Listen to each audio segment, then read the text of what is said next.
Israel's Prime Minister Benjamin Netanyahu has threatened Hamas with unimaginable consequences if it did not return hostages held in Gaza, while the Palestinian group accused his government of sabotaging the fragile truce there. The first phase of the ceasefire ended over the weekend, but talks on its future have hit an impasse after 6 weeks of relative calm in the Gaza Strip that included exchanges of Israeli hostages for Palestinian prisoners and an influx of badly needed aid. We have with us my colleague Aditya Vadhavan joining us on the telecast. Aditya, right now, what exactly is the situation when it comes to the ceasefire talks and the deal between Israel and Hamas? Well, we have to see, the situation between Israel and Hamas is not so looking very good, because recently what has happened that Israel has stopped all the aid going inside the Gaza, and time and again, Israeli PM and spokesperson from the Israeli Defense Forces have been consistently saying that Hamas needs to release all the Israeli hostages immediately and in a timely manner. Otherwise, there will be a problem. And similarly, this thing is happening. We also saw that recently what has happened that United States of America has given a $4 billion military aid to Israel, to aid its war against Hamas as well as those militants in Syria. So the situation at the moment is very concerning.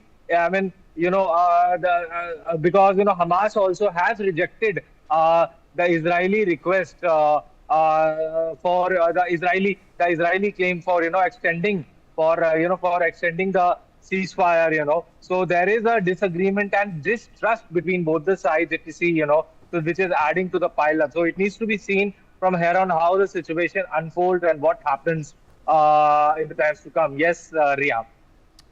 We also have with us Sanjeev Srivastava, international affairs expert, joining us on the telecast. Sanjeev Srivastava, good morning to you. And we've seen that there is a precarious time and a very delicate situation when it comes to ceasefire. It's something that if even one thing goes wrong, the whole deal falls through. So right now we're seeing Netanyahu has threatened Hamas over hostage situation and the return of hostages. How do you think that these situations should be handled, and what exactly is your take on the ongoing situation when it comes to the ceasefire deal? Well, first of all, a very good morning to you. Good morning to all the viewers. This is a very concerning situation prevailing, obviously, in Middle East region, and many times we have seen this kind of a breakdown in various negotiations and talks, and this is recurring time and again after a long negotiations, and this kind of a ceasefire deal was struck, and some hostages were released and some prisoners were released from Israeli side too. But again, this stalemate is there.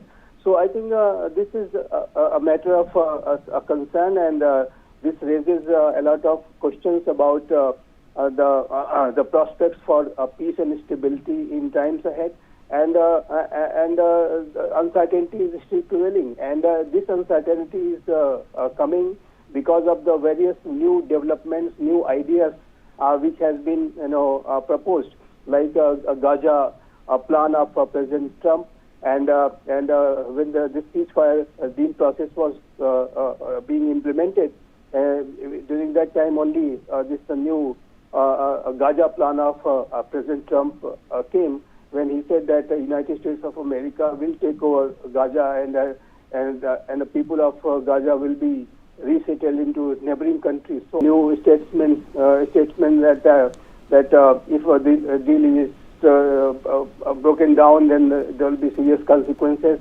dangerous consequences, etc. So this kind of a posturing also is creating a lot of uncertainty.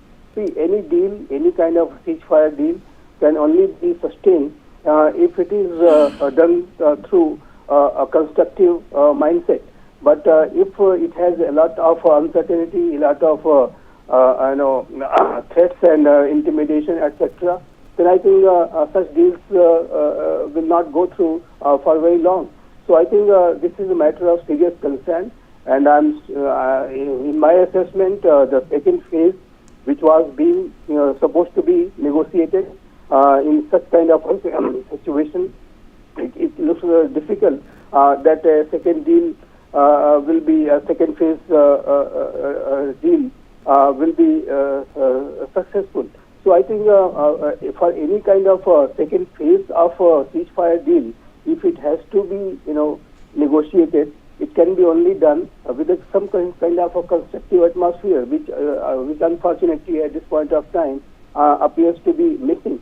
So, in my assessment, Ria, at this point of time, this kind of very bleak scenario for any kind of a second phase of deal is very much there. I do not see much progress in such kind of a situation for any second phase of this ceasefire deal. For more such videos, subscribe to the Newsx YouTube channel, hit the bell icon.